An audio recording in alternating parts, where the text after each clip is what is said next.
ઠાસરા ભાજપ સંગઠનના મહામંત્રીનું પાર્ટી વિરુદ્ધનું ચરિત્ર છતું થયું। ઠાસરા તાલુકાના નનાદરામાં ગામ આખાના દબાણો હટ્યા, પરંતુ ભાજપ મહામંત્રીનું દૂર ના થયું। નનાદરા ગ્રામ પંચાયતમાં દબાણના મુદ્દે ભાજપના સરપંચ ઉપર રોફ મારીને સંગઠનના મહામંત્રી દ્વારા અસભ્ય વર્તન કરાયું હતું। ગ્રામ પંચાયતમાં વર્ષોથી દબાણને કારણે નાગરિકોને અનેક મુશ્કેલીઓ હતી, જેથી સરપંચ દ્વારા દબાણ હટાવવા બેઠક બોલાવી હતી।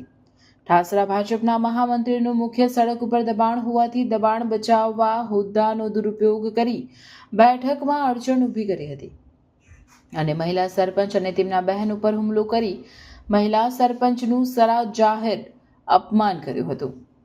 આમ છતાં ભાજપના મક્કમ મહિલા સરપંચ દ્વારા પોલીસ બંદોબસ્ત માંગીને દબાણ કાર્યવાહી હાથ ધરી। આમ છતાં પંચાયતની નોટિસ નહીં સ્વીકારી દબાણ બચાવવા મહામંત્રીના હવાતિયા બહાર આવ્યા છે। સત્તાના મદમાં બેફામ ભાજપના મહામંત્રીને હવે કાયદેસરની વકીલ મારફતે નોટિસની કાર્યવાહી હાથ ધરવામાં આવશે। રિપોર્ટર પ્રતીક ભટ્ટ, નડિયાદ। જે ઘટના બનેલી છે ગઈકાલે દબાણો તોડવાની, અને આજે પણ દબાણો જે છે એ જેસીબીથી તોડવાના ચાલુ છે, કેટલા દબાણો તૂટ્યા છે અને શું કહેશો એ બાબતે? ગામની અંદર ઘણા બધા દબાણો તૂટી ગયા છે। મારા ઘરની સાઈડમાં મારા ઘર જોડે પણ મારું દબાણ તૂટી ગયું છે, અને એક ઘર જોડે મારી ઘર જોડે જ બાકી રહ્યું છે। હજુ બીજા ગામના બધા તમામ દબાણો થોડા દૂર થઈ ગયા છે। ગામની અંદર એક કે બે જ મકાનો બાકી રહ્યા છે અત્યારે, બીજા બધા દબાણો તૂટી ગયા છે, હટી ગયા છે, પોતપોતાની સ્વેચ્છાએથી કાઢી નાખ્યા છે।